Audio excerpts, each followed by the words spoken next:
ಲೋಕಸಭೆ ಕಲಾಪದಲ್ಲಿ ಇವತ್ತು ಭದ್ರತಾ ವೈಫಲ್ಯದ ವಿಚಾರಕ್ಕೆ ಸಂಬಂಧಪಟ್ಟಂತೆ ಚರ್ಚೆ ಆಗ್ತಾ ಇತ್ತು. ಗದ್ದಲ ಹಿನ್ನೆಲೆ ಲೋಕಸಭಾ ಕಲಾಪವನ್ನು ಮುಂದೂಡಲಾಗಿದೆ. ಲೋಕಸಭೆ ಕಲಾಪ ಮಧ್ಯಾಹ್ನ 2 ಗಂಟೆಗೆ ಮುಂದೂಡಿಕೆ ಮಾಡಲಾಗಿದೆ.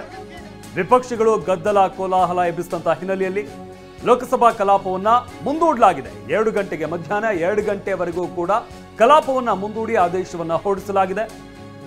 ಇನ್ನು ಭದ್ರತಾ ವೈಫಲ್ಯದ ವಿಚಾರಕ್ಕೆ ಸಂಬಂಧಪಟ್ಟಂತೆ ವಿಪಕ್ಷಗಳು ಈ ವಿಚಾರಕ್ಕೆ ಸಂಬಂಧಪಟ್ಟಂತೆ ಗೃಹ ಸಚಿವರು ಹೇಳಿಕೆ ಕೊಡಬೇಕು, ಹಾಗೆ ವಿಚಾರಕ್ಕೆ ಸಂಬಂಧಪಟ್ಟಂತೆ ಚರ್ಚೆ ಮಾಡೋದಕ್ಕೆ ಅವಕಾಶವನ್ನ ಮಾಡಿಕೊಡಬೇಕು ಅಂತ ವಿಪಕ್ಷ ನಾಯಕರುಗಳು ಈ ವಿಚಾರಕ್ಕೆ ಸಂಬಂಧಪಟ್ಟಂತೆ ಇವತ್ತಿನ ಕಲಾಪದಲ್ಲಿ ಸಾಕಷ್ಟು ಗದ್ದಲ ಕೋಲಾಹಲ ಉಂಟಾಯಿತು.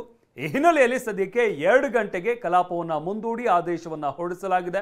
ಇನ್ನು 2 ಗಂಟೆಗೂ ಕೂಡ ಇದೇ ವಿಚಾರವನ್ನ ವಿಪಕ್ಷಗಳು ಪ್ರಸ್ತಾಪ ಮಾಡುವಂತಹ ಸಾಧ್ಯತೆ ಇರುವಂಥದ್ದು. ಯಾಕಂತಂದ್ರೆ ಕಲಾಪದಲ್ಲಿ ಈ ರೀತಿಯಾದಂತಹ ಭದ್ರತಾ ವೈಫಲ್ಯ ಆಗಿರುವಂಥದ್ದು ಎಲ್ಲೊಂದು ಕಡೆ ಕಲಾಪಕ್ಕೆ ಬರೋದಕ್ಕೂ ಕೂಡ ಭಯ ಆಗುತ್ತೆ ಅನ್ನೋ ಒಂದು ಮಾತುಗಳನ್ನು ವಿಪಕ್ಷ ನಾಯಕರುಗಳು ಹೇಳ್ತಾ ಇರುವಂಥದ್ದು. ಈ ಹಿನ್ನೆಲೆಯಲ್ಲಿ ಇವತ್ತು ಕಲಾಪದಲ್ಲಿ ಇದೇ ವಿಚಾರವನ್ನ ಪ್ರಸ್ತಾಪ ಮಾಡ್ತಾರೆ.